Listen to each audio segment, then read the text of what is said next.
Hey everyone, welcome back to another episode and another guest. So today on the show, I have Antonia from Kiss Aesthetics. If you haven't heard of her, go and check her out. She is literally building a complete empire. Well, she already has built an empire. So I really wanted to get her on the show to give us an insight of what it's like and how she did it. So without further ado, here she is. You guys that know me know that I love my supplements. It is a must as part of my lifestyle. And I personally use Sky Premium Life. They have a huge range to choose from. So no matter what you're kind of looking for, I'm pretty sure they're going to have. But I personally use the collagen and the hair supplements. And the difference in my skin and hair is absolutely incredible. They are super reasonable, so go and check them out. And if it was something that you also wanted to reach out, you can do that within your businesses. So we've recently brought them within the salon too, so our clients can then buy from us. But you can still just use it yourself, or you can use it in your business. So go and check them out. And there is also a 15% discount code below in the show notes. Antonia, welcome to the show. How are you today? Hello, thank you for having me. I'm good, thank you. Oh, it's so good to see you. So can you just give our listeners a quick download on who you are and what you do? Sure. So I'm Antonia and I teach injectors how to earn passive income so that they can escape the clinic and free up more of their precious time. Because I think initially I was quite obsessed with helping people to make millions and all of the things. And I think money's great. It's definitely a great byproduct to have, but there's more to life than that. And I think, yeah, life's too short. Life is far too short. And yeah, I think that's what it's all about. It's about freeing up time because that's all we've got. It really is. So would you say people come to you once they're fully booked, they're maybe possibly like just want that next step, but they don't know what else to do? Like what stage would people come Yeah, to you? I think, you know what? I think we get a real mix. So we get people that have, and I've helped people that have come to me ready to throw in the towel. They've got absolutely no bookings and they literally they need digging out of a dark hole. Not that I'm there to save them. I mean, the people that I've helped have always been self-led, accountable, and all of the things. But yeah, I've helped people who are at the start of their journey, and then I've helped people who are already doing great but they're curious to know, what more's out there and they want to do even better. And I've helped them scale into 40, 50, 60K months. Like I had someone message me the other day saying she's just hit 64K a month. Like, so it's a real mix.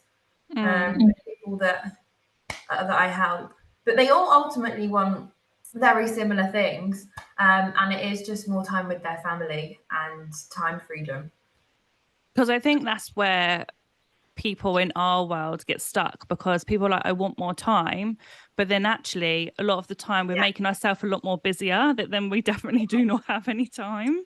Yeah, that's it. And I think it's really took me a while. I mean, when I invested in a coach the other year, one of the first things that she said to me was like, what are your core values? And it's something I do all the time, like an exercise I always do with my students, because I think until you realize what they are, like one of mine is simplicity and one of mine is freedom. And it sounds so stupid and so obvious, but any decision that I make now is in alignment with those, knowing that I could say no to a really sexy opportunity because I know that it's going to take time away from me, or it's not simple and it's not going to feel good.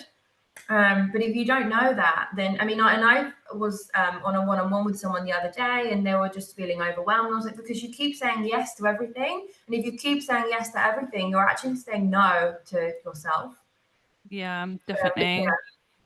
And going back to the last question, I think lots of people would say how have you got that person from one level to taking 60,000 a month or whatever that is?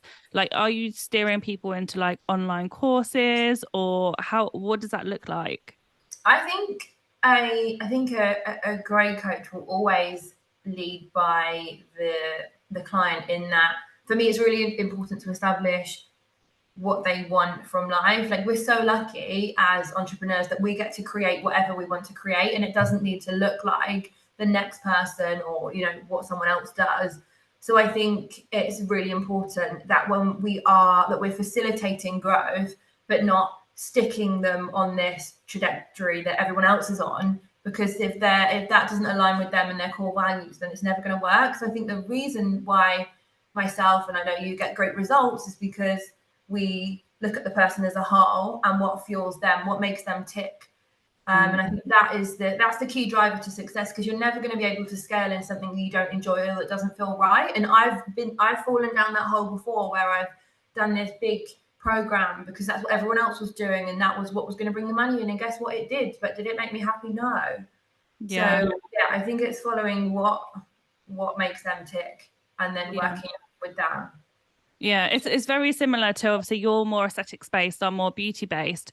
But when people come to me, a lot of the time they might be salon owners or fully booked clients, like with their books, and then they go on to teaching, then they go on to product, and it's like, okay, why are you doing this? And they're like, because that's what everyone does. And it's like, but is that what you want in your life? Is that going back to the values, which is a massive thing? And actually, a lot of the time it's not. People feel like they have to make these steps because it's just what they see everyone else do. And I think I need to make them steps as well. Yeah, definitely. Yeah, you see it all the time. Like, and you must have it often where people do copy what you do, and it's like, and it's like, why you're so lucky you get to create whatever you want to create and you get to do it your way. So like, make the most of that, because so many people don't have that opportunity. They might be in corporate and they're not able to maybe spread their wings in the same way you can. So I think it's a shame when, and it'll never get the same results because it's not authentic to them. Yeah, definitely. So what made you get into the world of aesthetics? Take me back. Okay, how long have we got? No, I'll make it really short and concise. So, long story short, I did rehabilitation at uni, which is essentially physiotherapy. So I worked at like football clubs. Right? It wasn't like massage or anything. That it was like basically physiotherapy. Left, went into corporate purely because I needed some money, nothing to do with the fact that I wanted to ever stay in corporate. Went to Ibiza and worked as a physio at a beach club. Fell in love, left Ibiza, came to the UK for the love of my life, found out that he actually had a girlfriend. Oh, So no. then my mum was like, well, you've just left your job in Ibiza, like you need to go and earn some money. So I just joined a agency. It was like I went to work at the Grand Prix one day as it wasn't a grid girl, it was like just at a stall. Yeah. And there was a girl on the stall that did eyebrow tattooing and aesthetics. And I got speaking to her on the bus. We were eating our sandwiches on the bus, and I saw when she drove off, she had a really nice car, and I thought, oh. So basically, the next day, I put money down to do a course in aesthetics, and that is literally how I got into it. And it made sense to me because I've always been really artistic. I've always been like a visionary. I'm very creative. So aside from the fact that I'm very driven and I've always been like a dog with a bone, and the money was great, I knew I'd love it, and that was it. So it was thanks to this idiot that I fell in love with in Ibiza that had a girlfriend that I didn't know about. And I literally fell into it. And so I could never look back and regret anything on my journey. And that, thank God, because everything happens for a reason. Like everything, any thing that's happened in life is, there's always been a reason. Yeah, definitely. Even when you're in the darkest, deepest moments, it's like there will be something that comes out from this Oh, at some 100%. point. Yeah. Definitely. It's always someone trying to save you, or Yeah. Amazing. So you done your aesthetics course, then Yes. what? Then I started working for myself. I initially was doing it from my mum's living room, so people would come in and my mum would numb them up. And God, when I look back, but like back then, no one was really doing it, and I was literally doing like 25 people a day. Like I was like a young racehorse then. Like I wasn't like rushing anyone, but I didn't have kids. I'd be up at crack of dawn and I'd be in that room till 10 at night, and I just remember thinking, oh my God, like this is really going somewhere. Like I was so busy, and I was in there like 4 days a week, and it was crazy. But I did this back then. I just was getting all this money, and I was just flying around the world first class. I was investing it. Like I was honestly like, but yeah, funny. Those were the days. Now I'm Oh, more if we think about all the money that we spunked when we was younger and started earning it. regret it, because like you only live once, don't you? And I couldn't be spending that now on like when I've got like my little one, my part, and I'd rather invest it. But yeah, those were the Oh, days. so obviously you was really busy from home. Did you ever go to get a location or? Yeah, I think it got to the point where, I mean, one day this lady came and knocked at our door at like 10:30, and my mum was like just fuming. And then another time, someone was like quite rude on the phone, and my mum was rude back. And I was like, Mum, this is just getting really unprofessional. And it felt like a real invasion of privacy, like people coming to my home. And I think, I had people flying in from Paris and New York, and they were like pulling up to my mum's little house. Like I say, little house, not like, but it's just like a 3-bed semi-detached, and it just felt like, okay, I need a clinic now. So off I went, and do you know what? I just rented a room in a clinic, which is still what I do now, which is why I think my business works so well. I've never had a commercial lease, which I think shocks a lot of people. But yeah, and then that was it. But that comes back, don't it, to the whole values and what do you want? You didn't go on the whole journey of, right, now I need a whole clinic of my own, and then I need staff and I need all of this stuff. Like you've literally just stayed in your lane the whole time. Yeah, when I started getting really busy, everyone was like, "Why aren't you getting a clinic?" And I actually looked at a few commercial leases, but it made me feel sick. And like I remember like doing the exchange of terms or whatever it's called, like ready to literally put a deposit down. And my mum just said to me, like, I'll support you in whatever you do, but I can tell you're just something's stopping you. And I'm the girl that will book a boob job for tomorrow morning. And I'll go and get it. Like I'm a very much like I do not think before I just do things. So the fact I was actually holding off, and it's the best thing that I ever did. And so many of my students are like, okay, so the next thing is to get a shop. And I'm like, why? Like there are so many ties. Like I've got 13 clinics and I'm, doing really well. And I don't own one of them. Like, and thank God, because can you imagine in lockdown if I'd owned any clinics? Like I know that if I wanted to shut down the business tomorrow, I could, and I would have no, I didn't have to worry in lockdown. I was fine. And I think that peace of mind is really important. Yeah, there's definitely a lot of pluses that come with it. So with the clinics across the country, do you have people that apply and say like, I want to be a clinic for you? Like, how does that work? So do you know what? It's when I knew I wanted to expand initially, because I had it was just me. My first lady messaged me. She was from Kent, Lucy, and she was just like, "I'd really love to work for you." And I didn't really know what I was doing, so I was like, "Oh yeah, okay." So Lucy just kind of fell into my lap because I was just completely. This was years ago. She's turned out to be just one of the best things that ever happened to me. It was just meant to be. She's just great. And then the others, I realised I wanted someone in Manchester. Again, I kind of just pulled it out of thin air, but I knew it was a city and it was going to do well. Um, Manchester, London, and then Wales were our first three. So we had people apply from all over the country, and I just did a load of interviews. Obviously, location was a factor, more so the person, and I just went from there. Yeah, And they use your whole branding and everything, don't they? yeah. So they use my branding. They rent their own room, which is obviously approved by me, or I'll help them find that.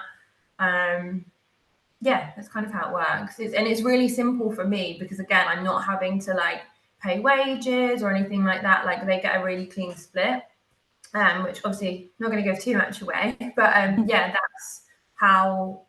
Yeah, and it works really well for me, and I'm not committed. I don't have to send any money or anything like that. Like it's just really clean. It's easy, and they're a great group. But I'd always say for anyone listening that is looking to expand, hire for the role as well as the person, and not just the person or not just the role. Because I think you need a bit of both. And so often we're just hiring for the role, for example, and then you can end up with a see you next Tuesday, or you're just hiring for the person and they're at the role.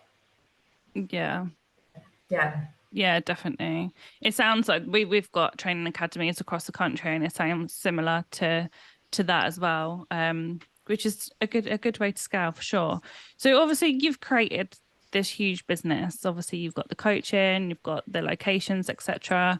Do you have products as well? Did I see? Yeah, so Sam, my other half, we opened up. Someone rang me up a few years ago and was just like, I really want to work with you. I want to do wholesale with you. And I was just like, well, I just really, again, it's just boiled down to I had the time, but I didn't want to lose that time.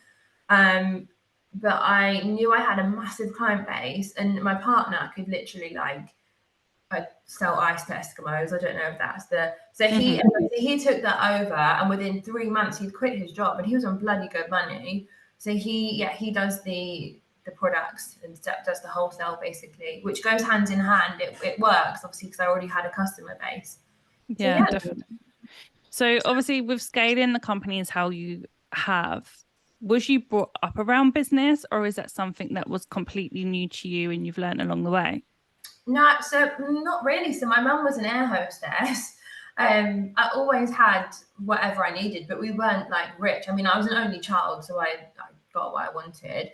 But what I was a swimmer, so I was like a competitive swimmer. So I did national, I did it all, and I was literally training every morning and every night until I was like 16, when everyone else was like smoking on a park bench or whatever. Like I was racing, I was up and down the country, and I genuinely think that has set me up for life. Like I've always been tenacious. Like as a kid, mum said I was always the bossy one, like bossing all my friends around in the garden. Like I think it's just the way that I am. I mean, my dad didn't bring me up. I don't. I only met my dad when I was 16, but he is. I mean, he's always had businesses. My mum's got a really strong personality, but yeah, no, I think it's just. I think what it boils down to is that I have ADHD and I've got a really obsessive personality, which I realise now is a gift. It comes with a lot of things with it, but but yeah, but in a business sense, it's a gift.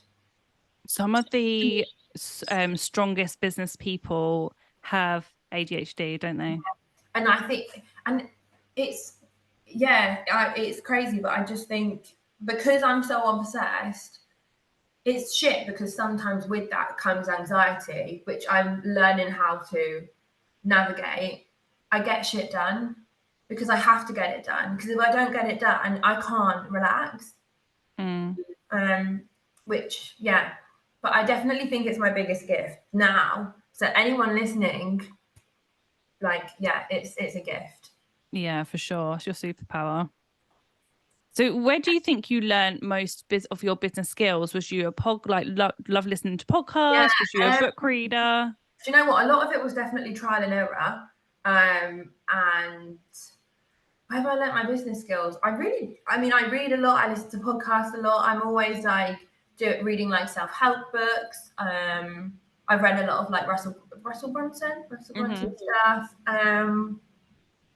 I'm always buying online courses. I'm just always, I've just had my finger in a lot of pies, and I'm always testing stuff. So I'm a bit of a geek. So like if I've got an online course, for example, I'll create two of them and I'll like split test them. I don't know. I'm just always testing and like, yeah, I'm just Then you're always not like, scared of risk, then, are you? Like you've had coaches, you've obviously yeah, you're okay with testing things and then not working. yeah. So I'll tell you a story. It's only short. I remember I found this guy. I googled because I knew I needed some kind of funnel or like systems in my business to scale. I knew I needed that. So I had a little Google and I found this guy in America, and I had a meeting with him on Zoom. And then he gives me this thing and he says, right, well, this is how much it is. It was $7,500 a month, right? So anyway, he'll kill me if he's listening to this now. So anyway, I'm not a risk averse. I don't know. Anyway, so I signed this thing. At this point, I'm still living at home with my mum.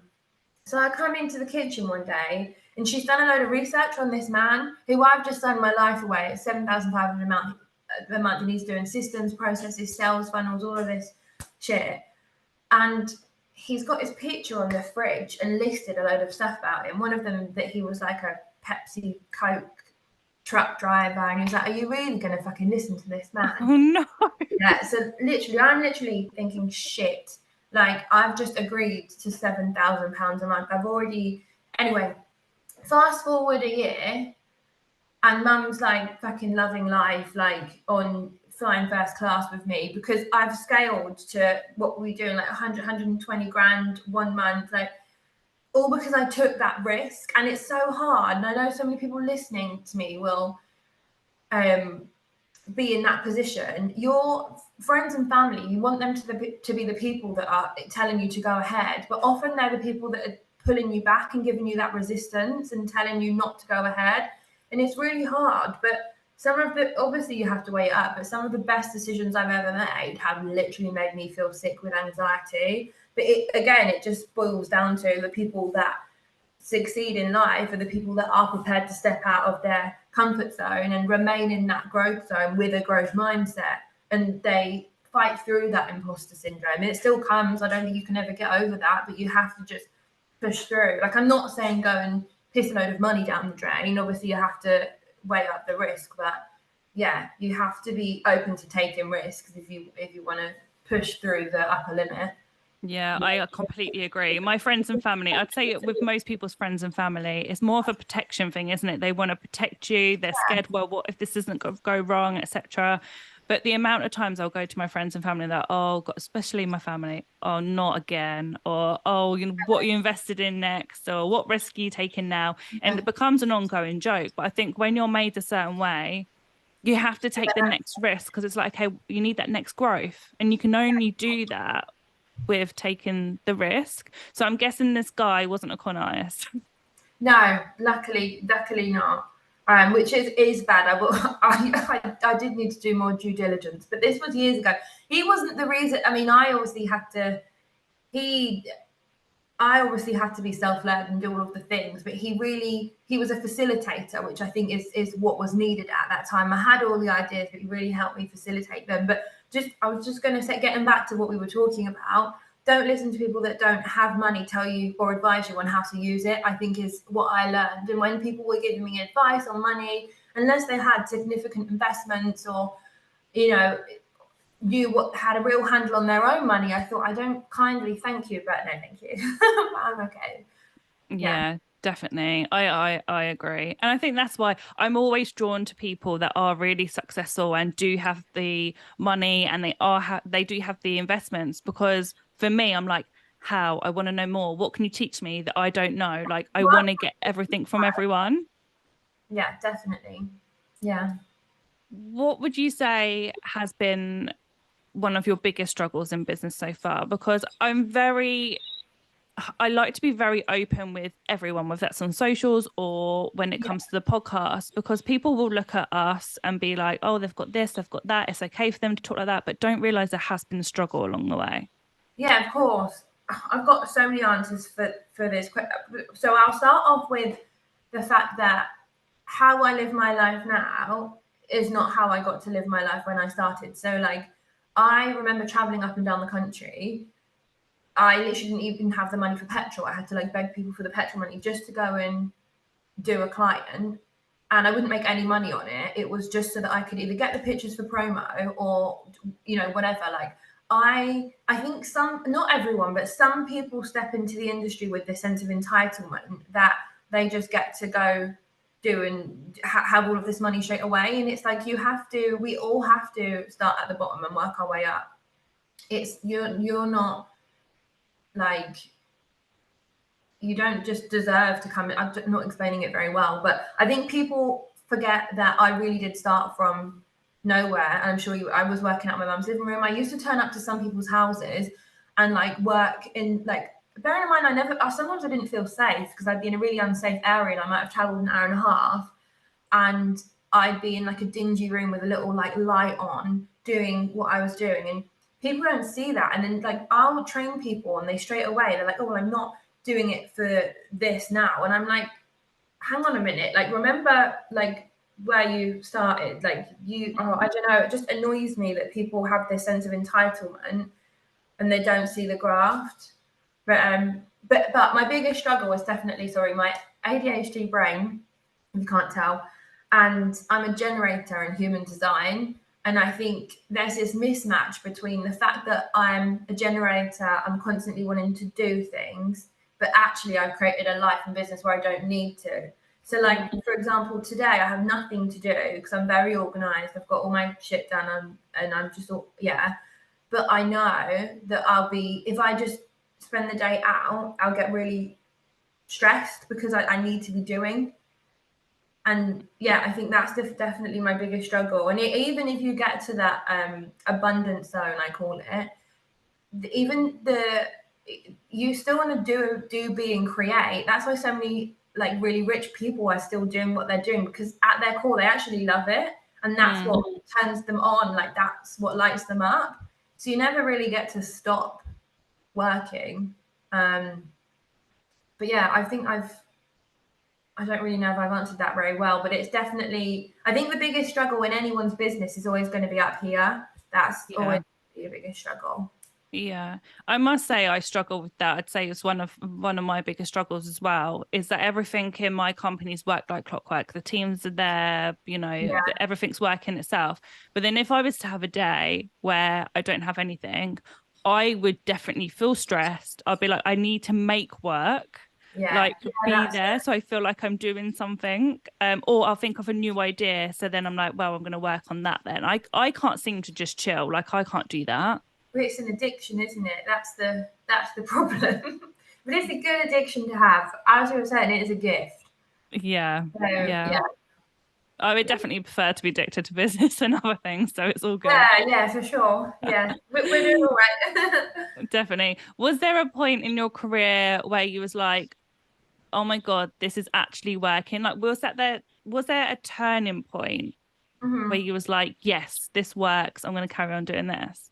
Yeah, do you know what I remember really well? And I know it's not all about money, but it was actually in lockdown when I logged into my Stripe account one month, and this was just my online stuff. This wasn't my clinics or any of the things, because none of that was functioning. And it was like, I think I'd done 97.6 thousand pounds on my like digital products. And I was like, wow, like I'm minted. I was like, wow, like, yeah, that was definitely the moment. But none of that was like, it wasn't like I logged on and had all this money. Like there was a lot that went into that. Like I was, doing a lot behind the scenes. But I think I realized that I had found this way of turning someone that was going to spend, 50 quid into £2,000. And I really understood my the customer journey, my value ladder, and I really understood how I could take someone from not interested in buying to spending 17 quid and then 50 quid and then dangling something that was a grand, 2 grand, and then having them in some kind of a subscription. Or yeah, I really understood that. And I think for anyone listening, I think that is key if you do want to scale your business, understanding your value ladder, having a business model that works for you, and having some kind of a funnel, which could be anything, and recurring income, essentially. Yeah. Definitely.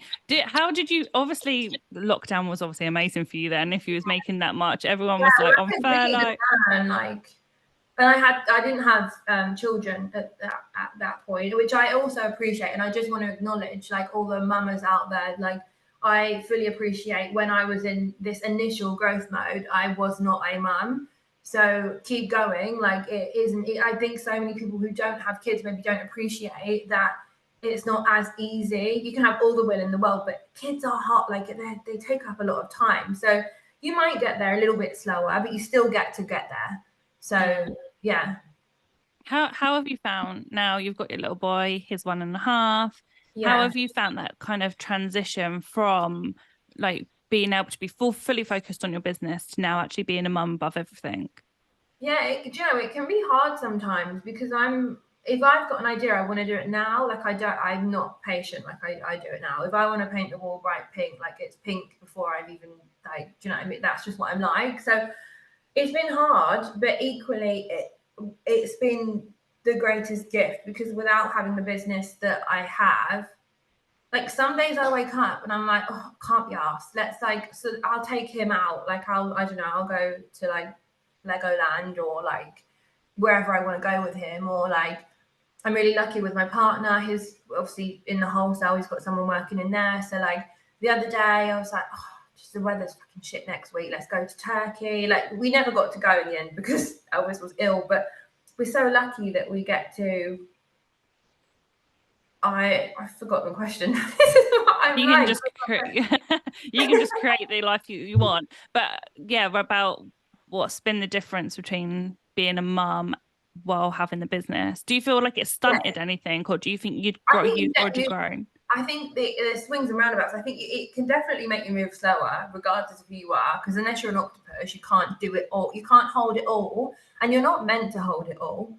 But also, I think it's massively helped me in my decision making. I keep things very streamlined. I say no a lot more, so I don't go off piste as much, because I haven't got the time to spend on anything that's not going to spin the wheels for me. So I like to, so yeah, and obviously you've got more too. I'm a lot more, I'm in better control of my finances, because obviously I've got someone that's depending on me, and I want to make sure that I'm creating a legacy for him. And so yeah, I've started looking into investing and all of the things. You just think differently. Like there's a different why behind it, which definitely moves the needle. Yeah, the why definitely tweaks, doesn't it, to your children? I think your original why is still there, but then the new why kind of comes in. You're like, okay, Yeah, now I just need to turn things a different way. yeah, yeah. No more first class flights. Well, you just have to fly on your own for all of that. No, yeah. It's like, oh, there's a retreat. I'm going there. The family are like, I oh. did that to LA last year. I was like Lady Muck sat there. I love that.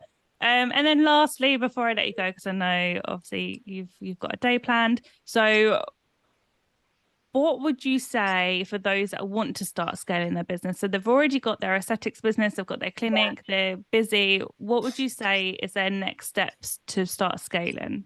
Okay, so I wrote down a few pointers that I wanted to, because they've helped me so much. So first of all, keep it simple, which I've said a million times. Stay aligned, know your core values, because if you do that, you can stay in your lane, which is so important to get things right. Secondly, do business on your terms. So remember, you get to run a business how you want to run a business. If you want to break the rules, but do it how you want to do it, or you're not going to create a business that will stand the test of time. I'd say future proof. So make sure that you're growing your list so that you can create an asset that is ultimately sellable, because there's no point putting all of this work in and then just walking away from a business. You want a business that you can actually sell at the end of it. So yeah, just future proof, and make sure that if you die tomorrow, that your business can still run. Stay in control, make sure you've got a hold of your business. I hear it all the time, oh, I don't know what's happening with my finances or my numbers. Like, you need to understand your business, and you need to be doing weekly like KPIs with the team. So just going through like, what have you accomplished this week? What growth have you helped the business with? What challenges have come up, etc., etc. Don't let imposter syndrome win. We all feel it, but you'll never reach the peak of your career if you don't push through that. And then lastly, which is rich coming from me, because it's only something I've really begun to do in the last couple of years, is invest. Compound interest is our best friend. Money loses value. 100 grand today is going to be 100 grand in 10 years, but it's not going to be worth what it is now. So just make sure you're future proofing from every angle, and that you are investing that money. Make it work for you, because it's running a business is hard. So any little help along the way is very much welcomed in my eyes. Definitely. And lastly, it's business is not the be all and end all. It's our health is the most important thing. And yeah, just have gratitude and be grateful for, even if you've only got one customer or two customer, just have gratitude that that person's entered your world and that you get to show up and serve them. So yeah. Thank you. Thank you very much. I love the fact that you just said as well about health, because I think so much of us put our business just like it's everything, and if we don't have the business then we don't have anything, and we do. Yeah. Well, I did. I know we need to wrap up, but I did a full body blood test the other month, and it was really shocking, and it said so much.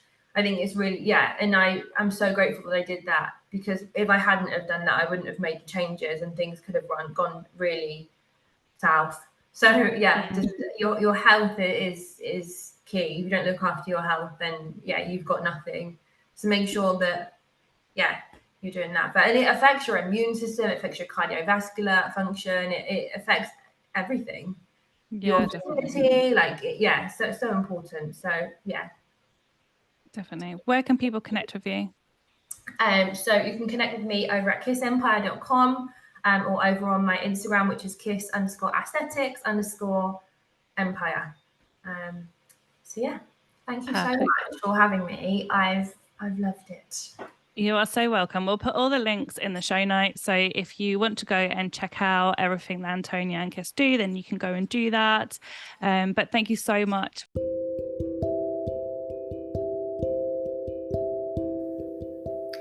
Are you a trainer with a salon or an academy and would love to grow with government funding, but just need some help and support? Or maybe you're somebody that would like to start your own academy or even just train. Get in touch today with TMB to help you on this journey. See our link in the show notes.